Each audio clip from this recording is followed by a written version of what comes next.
Bismillah, alhamdulillah, wassalatu wassalamu ala rasulillah Sayyidina Muhammad ibn Abdillah wa ala alihi wa sahbihi wa mawalah wa la hawla wa la quwwata illa billah amma ba'd.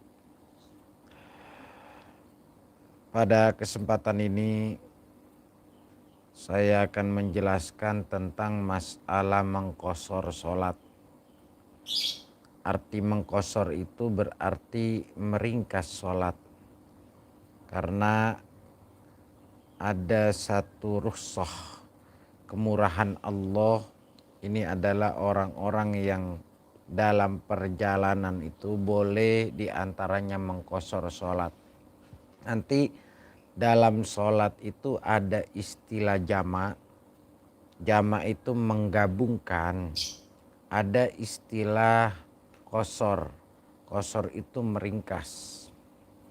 Nah, di dalam istilah qashar dengan jama' ini ada beberapa persyaratan yang berbeda. Dalam istilah qashar sholat, qashar artinya meringkas. Pertama adalah orang yang boleh mengqashar sholat intinya dia musafir. Orang yang dalam keadaan perjalanan. Yang kedua, orang yang mengqashar sholat itu adalah orang yang perjalanannya ayyakuna saparuhu di antara sittata asyar parsakhon. Dia perjalanannya kalau dikalkulasi ini kepada kilometer itu 90 kilometer. Jadi kalau kita berpergian boleh kita mengqashar sholat bila mana sudah punya jarak 90 kilometer. Misalkan katakan kita hari ini dari Jakarta ke Bandung. Kalau ternyata di Bandung sudah sampai jarak tempuh 90 kilometer, maka boleh kita mengqashar sholat. Berbeda dengan jama'. Kalau jama' yang penting keluar kampung. Kita keluar kampung, jama' itu boleh. Tetapi khusus bagi qashar harus punya jarak tempuh dulu 90 km. Jadi kalau seandainya dari sini misalkan katakan Jakarta, kemudian orang ke Bogor, itu belum ada jarak Jakarta Bogor itu, wabil khusus daerah-daerah Jakarta Barat itu belum ada jarak tempuh 90 km. Jadi syarat yang nomor kedua setelah dia musafir yaitu punya jarak tempuhnya 90 km. Nah, dari syarat musafir, nanti musafirnya itu harus niatnya niat musafir yang mubah. Artinya orang boleh mengqashar sholat itu boleh dia niat musafir, tapi musafir yang mubah. Maksudnya niatnya ziarah kah, atau tafakur alam kah, atau yang lainnya. Artinya yang mubah baru diperbolehkan dia untuk mengqashar sholat. Wabil khusus yang wajib. Mana yang wajib? Seperti silaturahmi, dia boleh mengqashar sholat. Tapi bagi orang-orang yang tidak punya tujuan atau orang-orang yang bingung arahnya kemana, dia nggak boleh. Jadi yang nomor pertama, syarat mengqashar sholat, meringkas sholat itu harus musafir. Musafirnya yang harus dibolehkan, artinya musafirnya itu yang selain maksiat. Karena ar-rukhasu la tata'allaqu bil ma'asi. Kemurahan Allah itu tidak pernah berhubungan dengan maksiat. Jadi kalau orang ternyata berpergian iya, tapi ternyata buat maksiat nggak bisa. Terus yang kedua, jarak tempuhnya itu harus 90 km. Bila mana dia sudah punya jarak tempuh 90 km, maka boleh dia untuk mengqashar sholat. Kemudian dari jarak tempuh yang 90 km, maka di sini syaratnya juga selanjutnya untuk mengqashar sholat adalah syaratnya itu sholatnya yang 4 rakaat. Jadi yang 4 rakaat saja yang bisa dikosor karena pada dasarnya kosor itu meringkas. Jadi kalau misalkan zuhur bisa dikosor, nanti usolli pardo zuhri kosron, usolli pardo asri kosron karena zuhur 4 rakaat, asar 4 rakaat. Jadi zuhur, asar sama apa? Isya. Isya itu boleh dikosor. Jadi kita niat usolli pardo isya'i kosron gitu. Niatnya kosron ya. Jangan rokaatain kosron. Nah maka yang hanya berlaku untuk mengkosor sholat itu hanya 3 sholat saja. Karena 3 sholat ini dia 4 rakaat jumlahnya. Zuhur, asar gitu. Kemudian isya. Maghrib nggak bisa dikosor sholat. Maghrib nggak bisa, tapi nanti ketentuan sholat yang selain 4 rakaat dia hanya bisa dijamak saja. Kosor nggak bisa. Maghrib nggak bisa dikosor ya, jadi 1,5, masa ada sholat 1,5 gitu kan. Nah kemudian subuh nggak bisa dikosor, masa sholat subuh dikosor jadi 1 rakaat. Tapi kalau nanti masalah jama, kalau jama itu baik jama takdim ataupun jama takhir dia bisa, tapi dikosor nggak bisa. Contoh zuhur asar boleh dijama takdim, boleh dijama takhir. Alasannya zuhur asar itu boleh dijamak gitu. Terus maghrib isya boleh dijamak. Kadang-kadang suka ada pertanyaan begini, bolehkah jama sekaligus kosor? Boleh. Misalkan zuhur kita mau jama dan kita mau kosor, nggak jadi masalah. Nah zuhurnya nanti ngerjain 2, terus asarnya ngerjain 2. Gimana niatnya? Niatnya itu nanti niatnya tinggal usolli pardo zuhri gitu, kosron majmu'an ilal asri, itu niatnya. Usolli pardo zuhri kosron majmu'an ilal asri, itu kalau mau dijamak kosor. Begitu juga misalkan maghrib dengan isya. Maghrib dengan isya boleh nggak dijamak? Boleh, tapi maghribnya kagak bisa dikosor. Karena yang bisa dikosor itu hanya isya. Karena syarat sholat yang boleh dikosor, yang boleh diringkas adalah antakunas sholatu rubaiyatan. Sholatnya itu harus 4 rakaat gitu. Berbeda dengan jama. Kalau jama nggak ada persyaratan. Sholat 4 rakaat atau tidak 4 rakaat itu boleh-boleh saja pada masalah jama.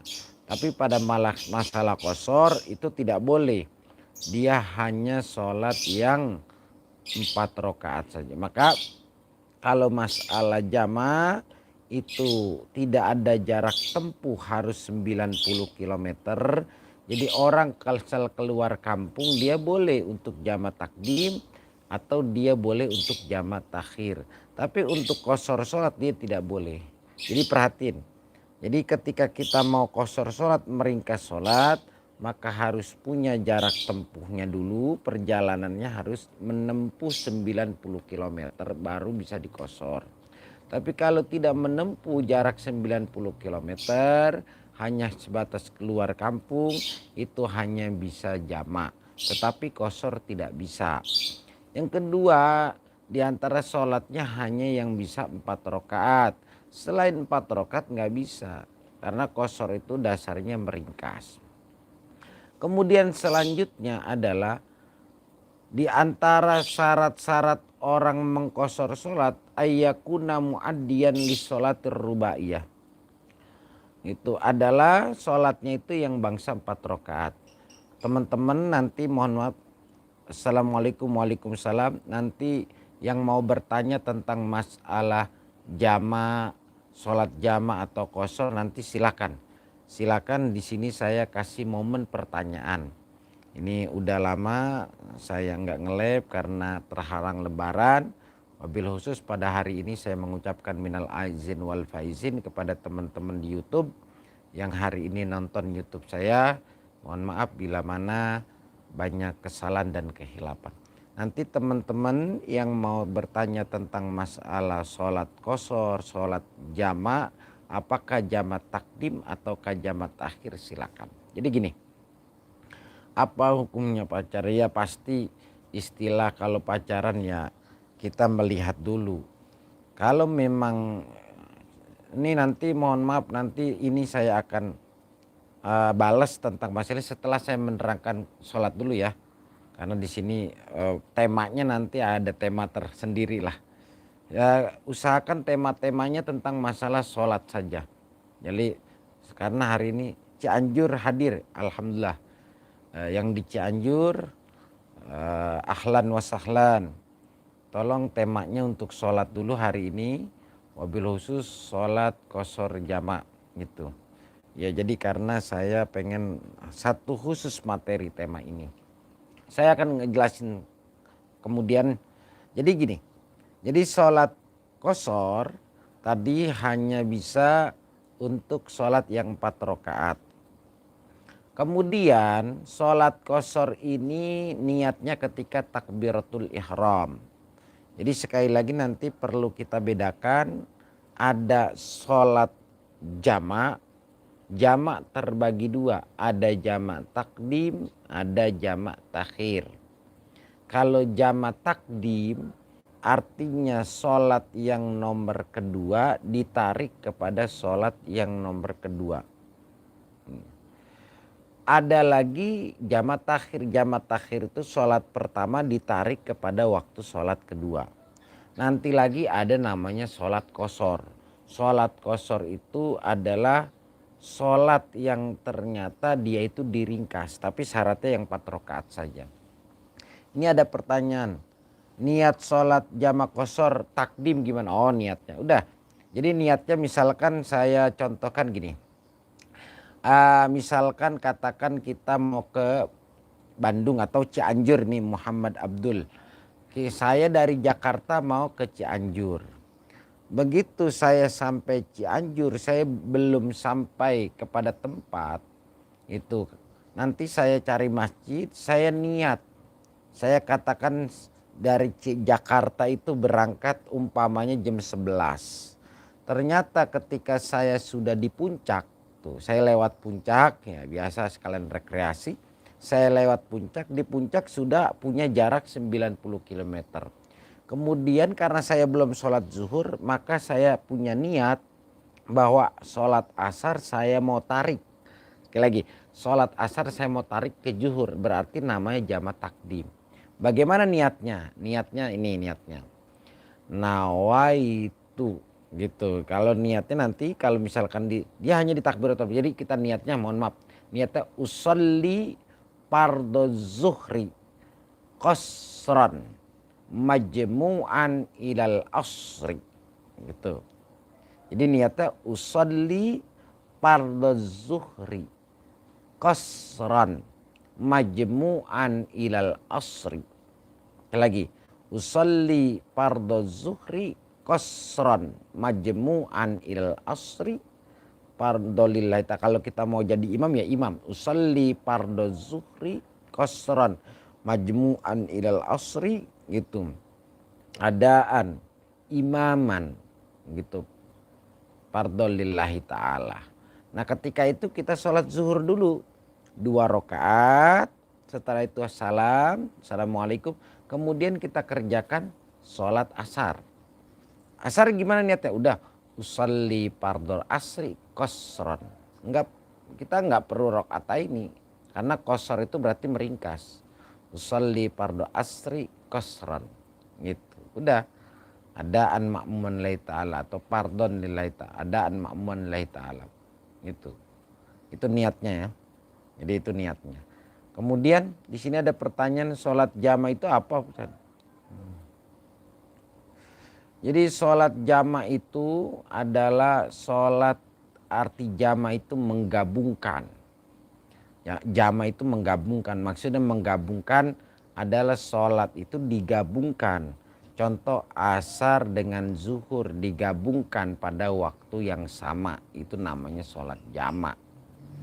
Apa sunnahnya sholat jenazah Ustaz? Oh sholat jenazah hukumnya ini namanya sunnah muakkadah itu. Jadi nanti apa sunnahnya sholat jenazah? Sholat jenazah bukan sunnah. Sholat jenazah itu wajib atau fardu. gitu. Jadi sholat jenazah itu fardu. Artinya gini, fardu itu dibagi dua. Ada fardu ain gitu. Ada fardu ain, ada fardu kifayah. Nah untuk sholat jenazah itu namanya fardu kifayah. Iya bukan sunnah ya. Untuk sholat jenazah namanya fardu kifayah. Apa fardu kifayah? Fardu kifayah itu idza fa'alal ba'du saqata kulluh gitu. Apabila dalam satu kampung itu sudah mengerjakan maka yang lain dosanya tidak kebagian. Contoh misalkan satu kampung ada orang, ada yang meninggal disolatin cuma satu orang. Maka yang lain gugur. Itu namanya disebutnya dalam istilah namanya fardu kifayah. Kalau fardu ain ya terkena kepada diri kita sendiri. Itu namanya fardu ain. Gak bisa. Katakan saya malas banget nih sholat zuhur, saya nitip. Gak bisa, itu namanya fardu kifayah. Tapi kalau fardu ain bisa nitip. Kalau fardu kifayah bisa nitip. Kalau fardu ain gak bisa nitip gitu. Ente aja deh. Ente aja yang sholat apa? Saya nitip aja gitu. Ente aja yang sholat jenazah bisa gitu. Jadi itu perbedaannya. Nah insya Allah nanti untuk masalah tadi pertanyaan tadi, insya Allah saya akan saya akan balas dengan YouTube yang berbeda gitu. Saya juga ada di sekolah belajar sholat jenazah. Ya pelajari sholat jenazah karena sholat jenazah itu mohon maaf dalam kitab Riyadhus Shalihin orang yang sholat jenazah itu yang ngurus mayit dari mulai nyolatin, mandiin, mengiringi sampai dia ternyata nguburin ke makam itu pahalanya 2 qirat. Dalam kitab Riyadhus Shalihin dia punya pahala kata Nabi 2 qirat. Apa 2 qirat? 2 qirat itu adalah segede gunung Uhud. 2 gunung Uhud dia dapat. Pahalanya sangat besar. Gitu. Maka silakan pelajari wabil khusus nanti buat orang tua kita yang meninggal. Muhammad Abdullah hatur nuhun sami-sami. Mudah-mudahan ada manfaatnya. Insya Allah di lain waktu saya akan live kembali dengan judul-judul yang menarik buat anak-anak muda. Bagaimana hukumnya pacaran insya Allah. Gitu. Pacaran yang boleh seperti apa, pacaran yang tidak boleh seperti apa. Insya Allah nanti saya akan live kembali. Mungkin itu saja. Hadanallah wa iyyakum ajmain. Assalamualaikum warahmatullahi wabarakatuh.